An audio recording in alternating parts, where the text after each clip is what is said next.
আমার প্রশ্ন হচ্ছে, আমরা জানি যে আত্মীয়তার সম্পর্ক রক্ষা করা ফরজ, কিন্তু আমরা বিয়ে শাদীর পরে আত্মীয় স্বজন ভাইয়ের সম্পর্ক ঠিক রাখতে পারি না। এক্ষেত্রে আমার প্রশ্ন হলো, কিভাবে চললে আমার জন্য আত্মীয়তার সম্পর্ক রক্ষা করা সহজ হবে?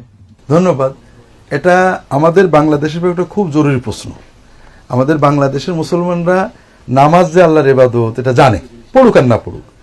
যাকাত যে আল্লাহর ইবাদত জানে, রোজা যে ইবাদত জানে, পড়ুক আর না পড়ুক। কিন্তু আত্মীয়তার সম্পর্ক রক্ষা করা যে ঠিক নামাজ রোজার মতোই খুব অত্যন্ত গুরুত্বপূর্ণ ফরজ ইবাদত, এটা কিন্তু আমরা জানিই না। দিনদার, আলেম, ওলামা, বুজুর্গ, আবেদ, একেবারে কপালে দাগ পড়ে গেছে, দস্তরখান, টুপি, পাগড়ি সব ঠিক আছে, কিন্তু এই ফরজ ইবাদত ঠিক নেই।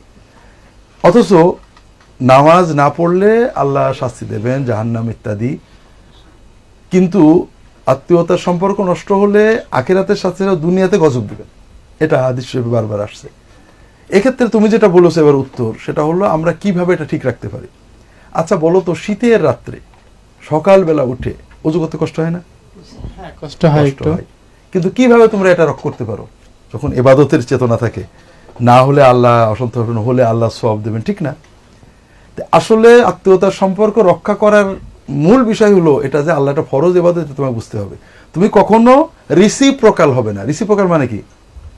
মানে তুমি আর তোম মেরা হাজি বলেঙ্গে, মায়ে তোমাকে হাজি বলেঙ্গে। সে আমাকে হাজি বলবে, আমিও তাকে হাজি বলবো। আমরা এই থিওরিতে যাওয়ার কারণেই ফেল করি। ও আমাকে বিয়ের সময় দাওয়াত দিইনি, ও আমাকে বিপদের সময় আসেনি, কেন আমি করব? কথা বুঝেছো? এই চিন্তা হলে তুমি পারবে না। তোমাকে যেটা করতে হবে, আল্লাহ আমার ফরজ করেছেন আমার ভাইয়ের সাথে সম্পর্ক ঠিক রাখা, ভাবির সাথে, আমার চাচাতো ভাই, খালাতো ভাই, মামাতো ভাই, চাচার সাথে আমি এর দায়িত্ব পালন করব। সে করলো অথবা না করলো এটা তার নামাজ, সে নামাজ পড়নি বলে আমি তো নামাজ বাদ দিতে পারি না, ঠিক আছে না? তুমি যখন এটাকে ইবাদতের চেতনায় নিয়ে যাবে, তখন এটা পালন করা তোমার জন্য খুবই সহজ হয়ে যাবে। আর যখন এটা সামাজিকতার চেতনায় নেবে, অথবা সে করলে আমি করব যাবে, তখন ঘাটতি পড়ে যাবে, কারণ সে করে না, কেন তুমি করতে চাইবে না। এই জন্য রাসূল নিজে বলেছেন, লাইসাল ওয়াসিলু বিল মুকাফি। একজন তোমার সাথে ভালো সম্পর্ক রেখেছে, তুমি তো ভালো রেখেছো, এর নাম সিলা রাহিমি না, সম্পর্ক রাখা না। যে তোমাকে কাট করেছে, তুমি তার সাথে জুড়ে আছো, এর নাম হলো সিলা রাহিমি। তৃতীয় হলো আরেকটা বিষয় আছে, আমরা যেখানে ঠগি সবাই, আমরা মানুষ থেকে প্রতিদান বা পুরস্কার বা থ্যাংক ইউ চাই।